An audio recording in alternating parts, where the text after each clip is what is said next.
This is a collection of files that work well for building track. Over the years, we've worked with lots of different files that are available and narrowed it down to these ones. And we find these work really well for forming the parts of a turnout and finishing a turnout. And so I'll take a few minutes and explain what each one is and a little bit of detail on each. This one's the big one. This is the file that you're going to use for forming your frog points and your switch points when you're working with the point form tool. This is nice. It's about 1 inch wide. This one's 10 inches long. Good handle, comfortable to use. Gives you a good grip, good leverage on what you're working. And it's nice and sharp. There's several different types of files in this configuration. This one's a mill file. It's a bastard cut. I didn't name it that. It's hard to say it without snickering, but that's what they call them. There's second cut, single cut. There's a variety of different types of cuts on a file, and which one you use really isn't that critical. What's critical is that it's a fairly fine file. Let's see if we can get a nice shot of the teeth on this file. So there's a nice close shot of the teeth on this file, on this particular one, this bastard cut file. This is what they call a single cut. There's only one cut, only runs in one direction. There's also a double cut where you see the cuts go both ways, and either one will work well. The file you want to avoid is a really coarse file, because that won't work very good for filing rail. It'll actually pull the rail around. This one here is pretty much brand new. Files are like knives. They have an edge and they get dull. And when they get dull, they're pretty much useless. You'll know when they're dull. You know, it takes forever to file anything with them, and they actually take on a bit of a patina. I'll show. This is one I've been using for quite a while. You can see how it's shiny. See how you get a bit of a shine in there. What that is, it's the dull edge of the teeth showing. So this one's pretty well the end of its life. So this is time to use this one for a paint stir and get rid of it. Don't hang on to them. There's no use having a big box full of dull files around, because every time you grab a file, you're going to grab the dull one. I mean, for what they're worth, you might as well just go get yourself a new file. Next in line, we have what we call our points finishing file. What's nice about these files, they're quite small, but they're also flexible.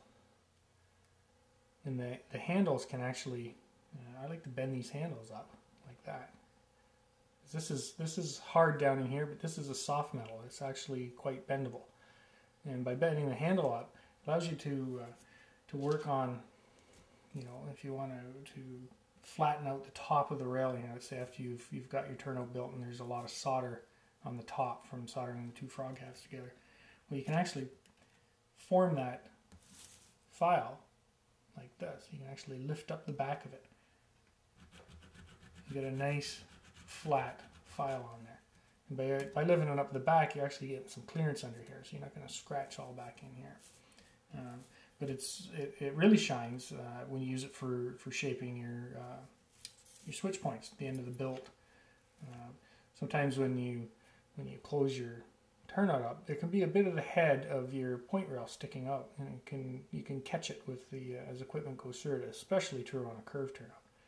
Using this file, because you can bend it and curve it out of the way, you can actually use it for filing this curved rail.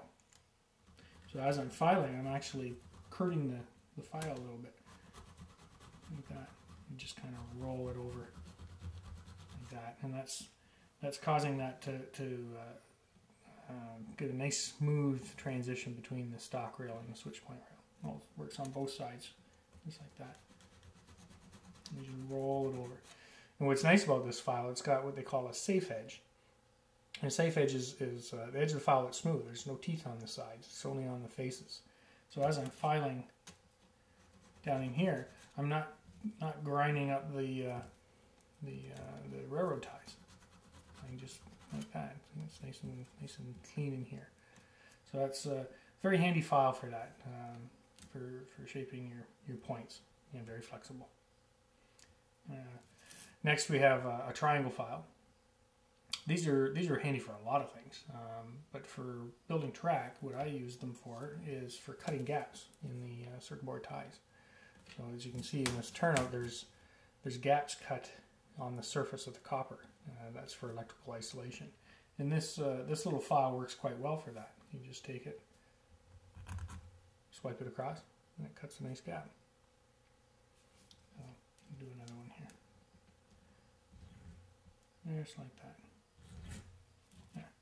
Because the edge of this triangle file, there's actually serrations up here, and they work really good for cutting that. A nice smooth cut. Just nice. Plus, they're handy for a lot of other things. When you work around layout, you need to clean up something. It's nice sharp. It does a good job on your fingernails as well. Next in line are what we call our points shaping files. We have two of these, two different versions. These are quite nice.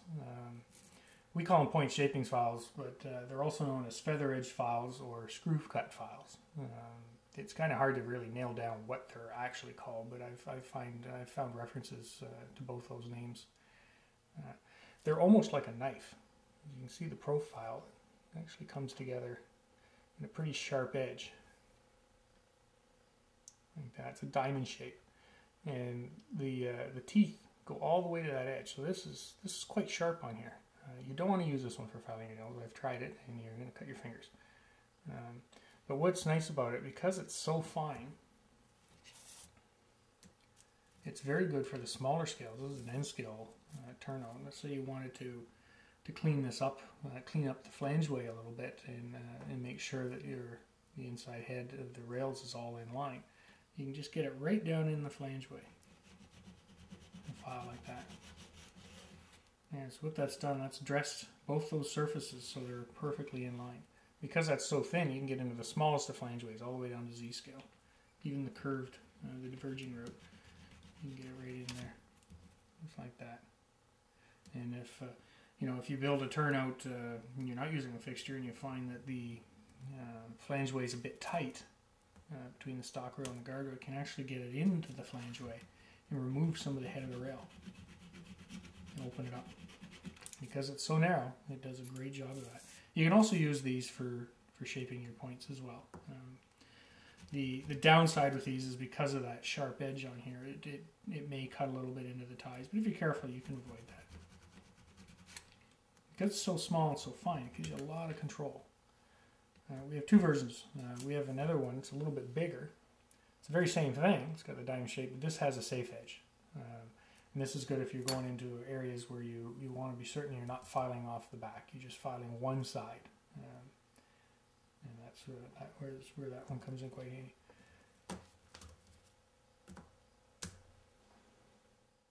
Okay, a little bit on caring for the files.